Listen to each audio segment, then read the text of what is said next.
Get addicted to doing the hard thing before you feel ready to do it. Right now, you might be waiting to feel confident, waiting for someone to say good job, waiting until the fear of being judged goes away. That wait can last forever. Long ago in Greece, a man named Diogenes had nothing. No house, no money, no title. One day, the most powerful man in the world, Alexander the Great, came to see him. Alexander offered him anything he wanted. Diogenes simply said, "Stand out of my light." He did not need Alexander's approval. That is why nobody could control him. This video will show you how the ancient Greeks built a method for taking action without needing praise, without needing comfort, and without needing the crowd to agree with you first. This is not about becoming cold or uncaring. It is about becoming free. And if a story like that already gives you a little push, use the hype feature and give this video some hype right now, because the ideas ahead turn that push into something you can use every single day. Here is the main idea before we go further. This method does not ask you to kill your feelings.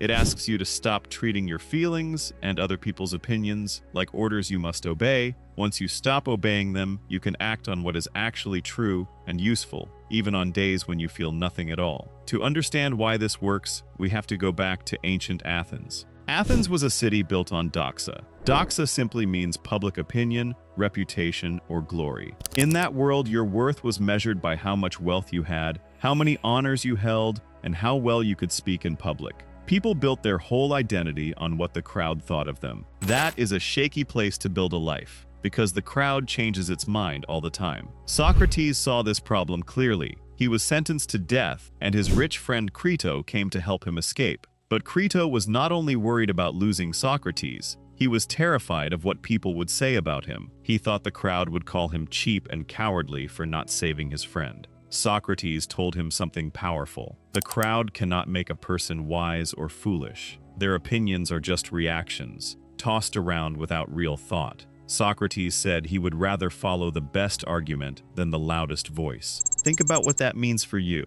If you wait for the crowd's approval before you act, you are handing them control over your effort. But if you act on the best reason you can find, you can move forward even when nobody claps for you. Socrates also taught humility. There is an old story about a young man who refused to marry until he found someone with no flaws at all. Socrates reminded him that he himself was full of mistakes, so how could he expect to find someone perfect? The lesson is simple. Look inward and be honest with yourself instead of judging everyone else so harshly. Socrates opened the door. The next group of thinkers, called the Cynics, kicked it wide open. The Cynics, led by people like Antisthenes and Diogenes, made a sharp split between two ideas. Nomos means the rules, customs, and manners that society expects you to follow. Physis means nature, the way things really are underneath all those rules. The Cynics believed nomos was often just a tool that created fear and kept people obedient. To break free, they trained themselves to feel shame and simply survive it. They called this anaideia, which means intentional shamelessness. This was never about hurting anyone. It was training, like lifting a weight, except the weight was embarrassment. Diogenes lived this training out loud. He once begged for coins from statues in the street. Nobody ever gave him anything, of course, but that was the point. He called it practicing disappointment. Each time a statue ignored him, rejection lost a little more of its sting. He also made a student carry a block of cheese through the busiest part of town, just to feel the eyes of strangers and discover that nothing bad actually happened. He sat calmly beside a terrible archer, showing that being near failure will not destroy you either. And of course, there was Alexander the Great, asking the beggar what he could give him, only to be told to move out of the light. None of this was random weirdness. It was repeated, deliberate contact with embarrassment on purpose in small doses until embarrassment stopped having power over the Cynics. Another Cynic, Crates of Thebes, once gave away his entire family fortune to the people of Athens, just to prove that money was not the true source of a good life. He was even nicknamed the door opener, because he would walk straight into people's homes uninvited to speak honestly about how they were living. It sounds strange today, but the point was always the same. Stop letting comfort, money, or the good opinion of neighbors decide how you act. The lesson for you is simple. You do not have to wait until fear disappears. You can walk straight into the small, harmless version of that fear and prove to yourself that you can survive it. Each time you do this, the fear shrinks a little, and your ability to act without waiting for permission grows a little stronger. This idea shows up again in one of the funniest stories to come out of ancient Greece. A young man named Metrocles was giving a speech when his body embarrassed him in a very natural, very human way. He was so ashamed that he locked himself inside his home, planning to starve himself rather than face anyone again. His teacher, a cynic named Crates, came to visit. Crates explained that the human body does what bodies do, and there is nothing shameful about it. Then, to prove his point, he ate a meal that gave him the very same problem, and the two of them turned it into a contest. Metrocles laughed. His shame lost its grip completely. He went on to join the cynic way of life for good. The lesson is not that you should copy that exact contest. The lesson is that shame grows the moment you treat one small, normal event like proof that you are worthless. Once Metrocles saw that his mistake did not define him, he found a new kind of honesty, which the Greeks called parrhesia, the freedom to speak the truth without fear. That freedom came from surviving one small, ordinary moment of shame and realizing the world kept turning anyway, exactly as before. The cynics trained the body in public. The next group of thinkers moved that same training inside the mind. Stoicism grew directly out of the cynic tradition, through a man named Zeno, who studied under Crates himself. The most famous Stoic teacher, Epictetus, gave the world a simple tool called the dichotomy of control. He said everything in life falls into one of two piles. In the first pile are things fully within your control, like your opinions, your choices, your goals, and where you direct your effort. In the second pile are things outside your control, like your body's health, your possessions, other people's opinions, and your public reputation. Now, motivation is an interesting case. The Stoics placed it closer to the things you can choose and direct, but that does not mean you can force a feeling to appear on command. What you can always choose is where you aim your attention and your next step, whether or not the feeling of excitement shows up first. Here is the sequence the Stoics used. Something happens. Your mind forms an impression of it. You ask yourself if it is within your control. If it is, you choose your response and act on it. If it is not, you accept it and let go of the extra story you were telling yourself about it. The Stoics practiced this constantly. Seneca said the best cure for anger is delay, so he trained himself to pause and breathe before reacting to an insult. Epictetus had a clever trick for criticism. He would joke that the critic clearly did not know all of his other faults, or they would have mentioned more than just a few. Marcus Aurelius, an emperor, reminded himself that an insult is just noise. He would tell himself he opened his mouth and some sounds came out. Marcus also pictured drifting sand slowly burying old footprints, layer after layer. He used that image to remind himself that today's praise and today's criticism will both be buried by time. If everyone involved is going to be forgotten anyway, chasing their approval right now makes very little sense. The point of all of this is simple. The action belongs to you. The applause does not. Two more Greek thinkers took a different road toward the same freedom. Epicurus believed the safest path was to live unnoticed. He saw fame, power, and status as desires with no bottom, always demanding more and never satisfying anyone. He sorted human wants into three groups. Some things, like food, shelter, and friendship, are natural and necessary. Some things add pleasure but are not required, like fancy meals. And some things, like wealth, power, and fame, are not natural at all, and chasing them only brings anxiety. Epicurus built a small community outside the city called the Garden, where he lived simply among trusted friends, far from the noise of public life. He was not telling people to disappear from the world completely. He was showing that a smaller, calmer circle of people can make your next action much easier to see clearly. Pyrrho took a different approach. He taught something called epoche, which means suspending judgment. Public criticism only has power over you the moment you decide that praise is wonderful and rejection is terrible. Pyrrho's method was to pause before making that decision at all.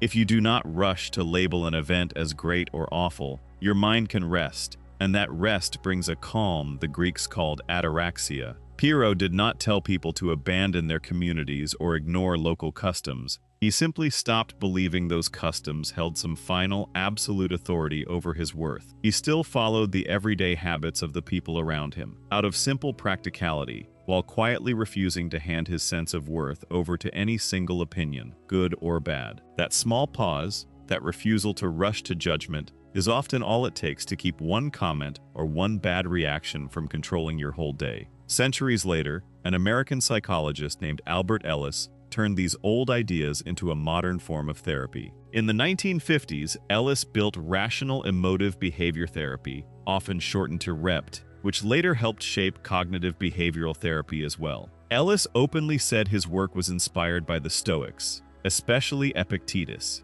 Ellis used a simple model called ABC. A stands for the activating event, the thing that actually happens. B stands for the belief you form about that event. C stands for the emotional and behavioral consequence that follows. Here is an example. Someone criticizes you. That is A. You tell yourself, everyone must approve of me, or I am worthless. That is B. Fear and avoidance follow. That is C. Notice that the event did not cause the fear directly. The belief did. Ellis pointed out that many people carry rigid beliefs full of the words must and should. To challenge these beliefs, he offered 3 simple questions. First, where is the actual evidence that one bad moment proves your entire worth? Second, does it even make logical sense that a single failure makes you a total failure? Third, does holding on to this belief actually help you handle what comes next? Answering these questions honestly builds what Ellis called unconditional self-acceptance, the sense that your value as a person does not depend on anyone's applause.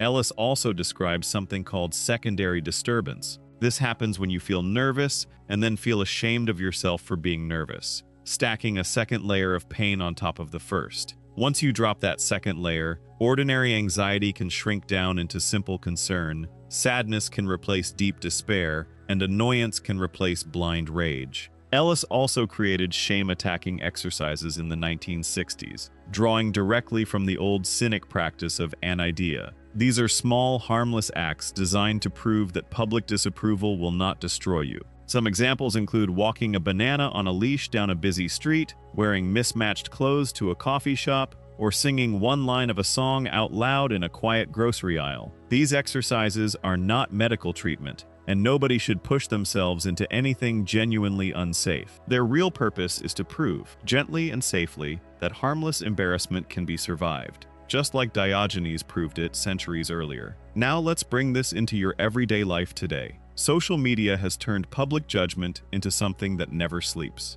A single post can bring instant criticism from strangers. Online shaming can sometimes hold people accountable, but it can also create constant anxiety, isolation, and fear of speaking honestly at all. Many people quietly silence themselves just to avoid becoming a target. Here is where the Stoics offer a surprisingly modern answer. Epictetus once said that a beginner in philosophy should treat themselves like someone recovering from an illness, protecting their mind from things that could easily overwhelm it. Handing your attention over to a random, angry stranger online is a little like handing your body over to someone you do not trust. Muting or blocking harmful noise is not weakness. It is simply a boundary, and boundaries protect your ability to show up fully for the people and duties that actually matter in your life. This does not mean every piece of feedback deserves to be blocked. It means uncontrolled digital noise and real thoughtful feedback are 2 very different things, and only one of them deserves your attention. Think of it this way. A comment from a stranger who knows nothing about your life carries no real weight over your worth, no matter how loud or cruel it sounds. Protecting your attention from that noise is not the same as hiding from honest criticism from people who actually care about you. The old cynics walked straight into embarrassment on purpose. The modern version of that same courage might simply be posting the thing you believe in, even while expecting a few strangers to disagree loudly.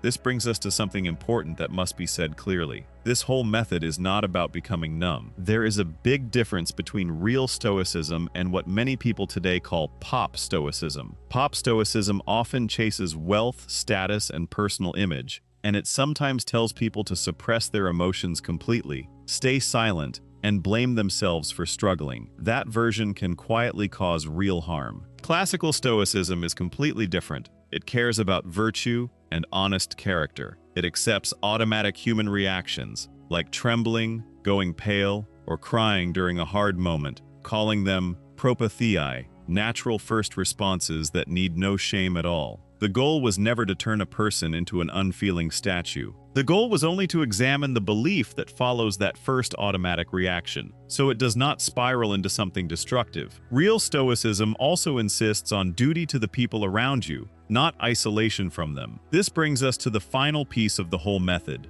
the part that gives it real purpose. The Greeks used a word, oikeiosis, to describe how care naturally grows outward. It begins with care for yourself. Then it grows to include your family, then your neighbors. Eventually, it can include the whole human community. This growing circle of care is the true goal of the entire method. Freedom from praise was never the finish line. It was only the starting point. Once you stop needing applause before you move, you become free to act with justice, with courage, and with real care for other people, simply because it is the right thing to do, not because someone is watching or clapping. So the next time you feel stuck, waiting for motivation, waiting for confidence, waiting for someone's approval before you take one small step forward, remember Diogenes standing calmly in his own light, needing nothing from the most powerful man on earth. Remember Socrates choosing the best argument over the loudest voice, and Metrocles laughing away a shame that once felt unbearable. Get addicted to that same kind of freedom. Get addicted to acting on what you know is right,